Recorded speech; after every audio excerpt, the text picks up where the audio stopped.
આપણે આમ તો અગ્રદેવાચાર્યજીનું ચરિત્ર ચાલે છે, પણ વચ્ચે મારે એક નવીન વિષય લેવાનો છે, એ લઈએ. પદ્મ પુરાણની અંદર એક અધ્યાય આવે છે. એ અધ્યાય છે મંત્ર ચિંતામણીનો ઉપદેશ અને રાધા રાણીનો મહિમા. આવો એક અધ્યાય આવે છે. એમાં નારદજી શિવજીને પ્રશ્ન કરે છે. શિવજી નદીના કિનારે બેઠા હોય છે, વૃક્ષની ઘટાદાર છાયામાં બેઠા હોય છે, અને નારદજી ત્યાં જઈને પ્રશ્ન કરે છે. પ્રશ્ન એવો કરે છે કે હે મહાદેવ, જો ખરેખર હું સાંભળવાને અધિકારી હોઉં તો આપ કૃપા કરીને મને એવો મંત્ર બતાવો કે જેનું એક વાર ઉચ્ચારણ કરવા માત્રથી જ મનુષ્યને ઉત્તમ ફળ પ્રાપ્ત થાય. એક જ વખતે તમે એક વખત પણ એ મંત્રનું ઉચ્ચારણ કરી લ્યો તો તમને દિવ્ય ફળ પ્રાપ્ત થાય એવો મંત્ર બતાવો. તો મહાદેવ પ્રસન્ન થઈ ગયા. મહાદેવ કહે છે કે તમે આ ગુપ્ત વાત પૂછી છે, પણ જગતના હિત માટે વાત પૂછી છે, એટલે હું તમને એ મંત્ર બતાવું છું. અને એ મંત્ર મહાદેવે બતાવ્યો, ગોપીજન વલ્લભ ચરણાન શરણમ પ્રપદ્યે. 5 શબ્દનો આ મંત્ર બનેલો છે. ગોપીજન વલ્લભ ચરણાન શરણમ પ્રપદ્યનો અર્થ થાય છે ગોપીઓના વલ્લભ એટલે પ્રેમી કયો કે પતિ કયો. ગોપીઓના પતિ કે રાધા રાણીના પતિ ભગવાન શ્રી કૃષ્ણની શરણમાં અમે છીએ. આવો આ મંત્રનો અર્થ થાય છે. અને બીજો મંત્ર છે નમો ગોપીજન વલ્લભાભ્યામ. નમો ગોપીજન વલ્લભાભ્યામ મતલબ ગોપીઓના વલ્લભ ભગવાન શ્રી કૃષ્ણને અમે નમન કરીએ છીએ. આ મંત્ર શિવજી નારદજીને બતાવે છે. પછી આ મંત્રનું ફળ શિવજી શું બતાવે છે એ હું તમને વાંચીને સંભળાવું. જો મનુષ્ય श्रद्धा या अश्रद्धा से एक बार भी इस पंचपदी का जप कर लेता है, उसे निश्चय ही श्री कृष्ण के प्यारे भक्तों का सानिध्य प्राप्त होता है, इसमें तनिक भी संदेह नहीं है. केवड़ी मोटी बात शिवजीए कही दीदी, दिव्य बात कही दीदी शिवजीए. અને પાછી છૂટાઈ આપી દીધી કે શ્રદ્ધાથી કે અશ્રદ્ધાથી. શ્રદ્ધા અશ્રદ્ધાનું કાંઈ નક્કી ન હોય તો કાંઈ વાંધો નહીં. શ્રદ્ધાથી કે અશ્રદ્ધાથી કોઈ પણ ભાવે જો જીવ એક વખત પણ આ મંત્રનું ઉચ્ચારણ કરી લેશે તો એને કૃષ્ણના પ્રેમી ભક્તોનો સંગ મળી જશે. વચ્ચે આ વિષય મેં એટલા માટે લીધો છે કે રેકર્ડ સાંભળતા ભક્તોને મારી નમ્ર વિનંતી છે કે આ મંત્રને કમસે કમ દીમાં એક વખત તો બોલે જ, કારણ કે ભક્ત સંગ મળી ગયો તો ભગવાન ત્યાંથી 10 જ ડગલા દૂર છે. 80% ભક્ત સંગ આઘો છે. ભક્ત સંગ મળી જાય પછી ભગવાન તો 20-15 ડગલા જ દૂર છે. પટકટ તો ભક્ત તમને અહીંયા પહોંચાડી દેશે. ભક્ત સંગ બહુ દુર્લભ છે. ભગવાન તો સર્વવ્યાપી છે, હૃદયમાં બેઠો છે તો હૃદયમાં તમે થોડો ઘણો અનુભવ કરી શકશો, પણ ભક્તોનો સંગ બહુ દુર્લભ છે. કરોડોમાં એક પ્રેમી ભક્ત હોય છે. હવે કરોડોમાં એક પ્રેમી ભક્ત તમે ક્યારે ગોતી શકો? એને ગોતવો એટલો સહેલો નથી. એટલે આ મંત્રનો જરૂર જપ કરવો જોઈએ. કારણ કે હું અનુભવ કરું છું કે ભક્તોનો સંગ મળે તો ભગવાન મળ્યા જેટલો જ આનંદ થાય છે. એટલે મનુષ્યએ મને ઘણા પૂછતા હોય કે અમે ગુજરાતમાં રહીએ છીએ, અમને સારો સંગ મળતો નથી, કે સત્સંગની ભૂખ જાગે તો એમ થાય કે ક્યાં સંગ કરવા જાવો ને આવું બધું પૂછતા હોય છે. એ બધા ભક્તો માટે મને આ જે નવીન વાત મળી છે એ નવીન વાત હું રજૂ કરું છું કે તમે એક વખત આ મંત્ર રોજ બોલો. એક વખત બોલવામાં શું હોય? ગોપીજન વલ્લભ ચરણાન શરણમ પ્રપદ્યે. એક વખત આ બોલવામાં શું રહે? 2 સેકન્ડ લાગે ખાલી. જો કોઈ 2 સેકન્ડ માટે પણ આ બોલવાની મહેનત કરશે તો નિશ્ચિત રૂપે પ્રેમી ભક્તોનો સંગ પ્રાપ્ત કરશે. કારણ કે મહાદેવનું વચન ખોટું ન હોય ને પાછું મહાદેવે આમાં મોટી સુવિધા એ કરી દીધી, શ્રદ્ધા અને અશ્રદ્ધા 2 શબ્દ લઈ લીધા. શ્રદ્ધાથી જપો તોય ભલે ને અશ્રદ્ધાથી જપો તોય ભલે, જેણે આ મંત્ર જપી લીધો છે એને કૃષ્ણ ભક્તોનો સંગ અવશ્ય મળશે. બહુ દિવ્ય વાત છે શિવજીની, આવી વસ્તુ છે. અને કોઈને આ મંત્ર મતલબ સાંભળવાથી યાદ ન રહેતો હોય શબ્દ તો મને કદાચ પર્સનલ મેસેજ કરશે તો હું એમને મેં આ ફોટા પાડી દીધા છે, ફોટા મોકલાવીશ જેથી ભક્તો આનો લાભ લઈ શકે. આવી વસ્તુ છે. પછી કહે છે કે આ મંત્ર જપવામાં પુરસ્ચરણની અપેક્ષા નથી અને કર ન્યાસ ને અંગ ન્યાસ ને ન્યાસ કરવાનો જરૂર નથી. દેશ કાળનો કોઈ નિયમ નથી. મતલબ છે તો મંત્ર પણ ભગવાનના નામ જેટલો સરળ છે. તમારે કોઈ અંગ ન્યાસ કે કર ન્યાસ કે એવું કઈ કરવાની જરૂર નથી.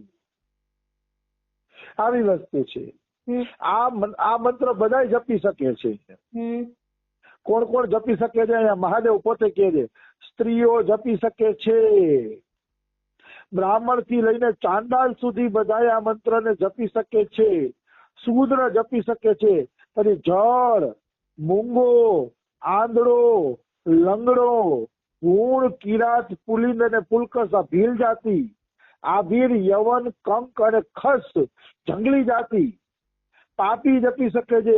અહંકારી, ચુગલખોર, ગૌ ઘાતી, બ્રહ્મ હત્યારો અને બીજા મહાપાપ જે કર્યા છે એ મહાપાપ વાળો પણ આ મંત્ર જપી શકે છે. અને છેલ્લે લખ્યું જ્ઞાન વૈરાગ્યહીન અને શ્રવણ આદિ સાધનોથી રહિત વ્યક્તિ પણ આ મંત્ર જપી શકે છે. મતલબ બધાને આ મંત્ર જપવાની છૂટ છે. ઘણા કહેતા હોય ને કે ઓમ નામનો મંત્ર શિવજી સ્ત્રીઓએ ન જપવો જોઈએ, ગાયત્રી મંત્ર સ્ત્રીઓએ ન જપવો જોઈએ, આ તેને નિયમો છે. પણ આ જે મંત્ર શિવજી આપ્યા ગોપીજન વલ્લભ ચરણાને શરણમ પ્રપદ્યે અને નમો ગોપીજન વલ્લભાભ્યામ, આ મંત્રમાં તમારે સ્ત્રીઓ પણ જપી શકે ને પુલિંગ પુલકશ ને બધા આ મંત્ર જપી શકે છે. કોઈ પણ પ્રકારનું બંધન નથી. એટલે મનુષ્યએ આ મંત્ર છે એ જપવો જોઈએ. પછી લખ્યું છે કે મુનિ શ્રેષ્ઠ यदि सर्वेश्वर भगवान श्री कृष्ण में उनकी भक्ति है तो वे सब के सब अधिकारी है, अन्यथा नहीं. કોઈ પૂછે કે આ મંત્રનો કોણ અધિકારી છે તો કે જે કૃષ્ણમાં પ્રેમ રાખે છે, કૃષ્ણની ભક્તિ કરે છે એ બધા મનુષ્યો આના અધિકારી છે. અને ભક્તિ ન હોય તો અધિકારી નથી. આ મંત્રને કૃતજ્ઞને નહીં કહેવાનો, અભિમાનીને નહીં કહેવાનો, શ્રદ્ધા વગરનાને નહીં કહેવાનો. આ મંત્ર તો કે તો કોને કહેવાનો તો કે જે સાંભળવાની ઈચ્છા રાખતો હોય, જેના હૃદયમાં ગુરુના પ્રતિ સેવાનો ભાવ હોય એને આ મંત્ર કહેવો જોઈએ. જે કૃષ્ણનો અનન્ય ભક્ત હોય, દંભ અને લોભથી દૂર હોય, કામ ક્રોધથી મુક્ત હોય એવા વ્યક્તિને આ મંત્ર આપવો જોઈએ. પછી કે છે આ મંત્રના ઋષિ હું છું એટલે શિવજી પોતે છે. અને મલ્લવી વલ્લભ શ્રી કૃષ્ણ આના દેવતા છે. મતલબ ભગવાન શ્રી કૃષ્ણ આ મંત્રના સાક્ષાત દેવતા છે. અને રાધા રાણી સહિત ભગવાન કૃષ્ણની દાસ્ય ભક્તિ પ્રાપ્ત થાય એટલા માટે આ મંત્ર જપવો જોઈએ. આ મંત્ર એક વખત પણ કોઈ જપશે કે તો કૃતકૃત્ય થઈ જશે અને નિશ્ચિત રૂપે ભગવાનની ભક્તિનો અધિકારી બની જશે. નિશ્ચિત રૂપથી ભગવાનની ભક્તિનો અધિકારી બનશે આ મંત્ર જપવા માત્રથી. પછી આ મંત્ર જપતા જપતા રાધા કૃષ્ણનું ધ્યાન કરવાનું છે. તો એ ધ્યાનનું વર્ણન હું નહીં વાંચું, કારણ કે ધ્યાન તમે સ્વતંત્ર છો, જે કરવું હોય એ કરી શકો. રાધા કૃષ્ણની જે મૂર્તિ તમને ગમતી હોય, જે છબી તમને ગમતી હોય એનું તમે ધ્યાન કરી શકો છો. આવી વસ્તુ છે. પછી કહે છે રાધાજીનું ધ્યાન કર્યા પછી રાધાજીની સખીઓનું ધ્યાન કરવું જોઈએ, કારણ કે રાધાજી અને એની સખીઓ બે એક જ છે, અલગ અલગ નથી. એટલે રાધાજીની સખીઓનું પણ ધ્યાન છે એ કરવું જોઈએ. પછી અહીંયા આગળ આવે છે तीनों लोकों में पृथ्वी सबसे श्रेष्ठ मानी गई है. मतलब ત્રણેય લોકોમાં પૃથ્વી લોકની મહિમા શ્રેષ્ઠ છે. તો કે શું કામ? તો કે કેવલ પૃથ્વી લોકમાં જ મનુષ્ય ભક્તિ કરી શકે છે, નવા કર્મ કરી શકે છે. બાકી ત્રણેય લોકમાં ક્યાંય નવા કર્મ થતા નથી. એ નવા કર્મ નથી થતા એટલે પૃથ્વી શ્રેષ્ઠ છે. પૃથ્વીમાં પણ જંબુદ્વીપ શ્રેષ્ઠ છે. જંબુદ્વીપ એટલે એમ માનો ને એશિયા ખંડનો ટુકડો. એશિયા ખંડ એમાં શ્રેષ્ઠ છે. અને જંબુદ્વીપમાં પણ ભારત વર્ષ શ્રેષ્ઠ છે. કારણ કે જંબુદ્વીપ એશિયા ખંડમાં બીજા જે દેશો છે થોડાક ભોગી દેશો છે. ભારત એક એવું છે કે જે આધ્યાત્મિક દેશ છે. એટલે જંબુદ્વીપમાં ભારત શ્રેષ્ઠ છે અને ભારતમાં મથુરાપુરી શ્રેષ્ઠ છે. આ શિવજી બોલે છે વર્ણન કરું છું, ગપ્પા નથી મારતો. જે શિવજી બોલે છે ચોપડીમાંથી જોઈને જ કઉ છું. ભારતમાં મથુરાપુરી શ્રેષ્ઠ છે અને મથુરામાં પણ વૃંદાવન શ્રેષ્ઠ છે. અને વૃંદાવનમાં પણ ગોપીઓનો સમુદાય શ્રેષ્ઠ છે. એ વૃંદાવનમાં પહોંચી ગયા તો વૃંદાવનમાં પછી શું શ્રેષ્ઠ છે? તો કે ગોપી ભક્તિ. ગોપીઓ વૃંદાવનમાં શ્રેષ્ઠ છે. અને એ ગોપીઓમાં રાધા રાણીની જે સખીઓ છે એનાથી પણ શ્રેષ્ઠ છે. અને સખીઓમાં રાધા રાણી સર્વશ્રેષ્ઠ છે. રાધા રાણી થી મોટું કોઈ નથી. તો આપણે એમ થાય કે રાધા રાણી સર્વશ્રેષ્ઠ કેવી રીતે બન્યા? તો કે શ્રી કૃષ્ણ के अत्यधिक निकट होने के कारण श्री राधा का महत्व सबसे अपेक्षा अधिक है. ભાઈ જો તમે કોઈ વડાપ્રધાન હોય તો જેટલો વડાપ્રધાન નો નજીક નો હશે ને એટલો જ એનો પાવર વધુ હશે. જોજો તમે. એવી રીતે કૃષ્ણની સૌથી વધુ નજીક કોઈ પ્રેમી હોય તો એ રાધા રાણી છે. એટલે રાધા રાણી બધામાં શ્રેષ્ઠ છે. અને પછી અહીંયા સરસ મજાનું લખ્યું છે કે આજે આખી પૃથ્વી જો કોઈ ધન્ય હોય, આખી પૃથ્વીને કોઈ ધન્ય કરી હોય તો એ રાધા રાણીએ જન્મ લઈ અને આ પૃથ્વીમાં એના ચરણની છાપ પાડી ને એટલે આજે આખી પૃથ્વી ધન્ય છે. કારણ કે રાધાજીથી શ્રેષ્ઠ કોઈ નથી. આ સ્વયં શિવજી નારદજીને ઉપદેશ આપે છે રાધા રાણીની મહિમામાં. આ અધ્યાય તો બહુ મોટો છે, 3 પાનાનો. હું તો ખાલી 15 મિનિટમાં થાય એટલે ટૂંકમાં વર્ણન કરું છું. અને વિચારું છું કે કાલે 10 થી 11 ના કલાક એકના સત્સંગમાં આનો વિસ્તારથી વર્ણન કરું.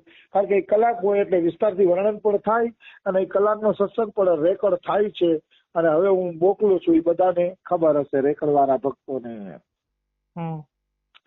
તો કહેવાનો ભાવ શું છે કે આને હું કાલ કલાક એક વર્ણન લઈશ કે રાધા રાણી શ્રેષ્ઠ એટલા માટે છે કે કૃષ્ણની બધાથી વધુ નજીક છે. બીજું કોઈ કારણ નથી. એટલે રાધાજી ગોપી છે અને એને ચાહવા વાળી સખીઓને ગોપીજન કહેવામાં આવે છે. રાધા રાણી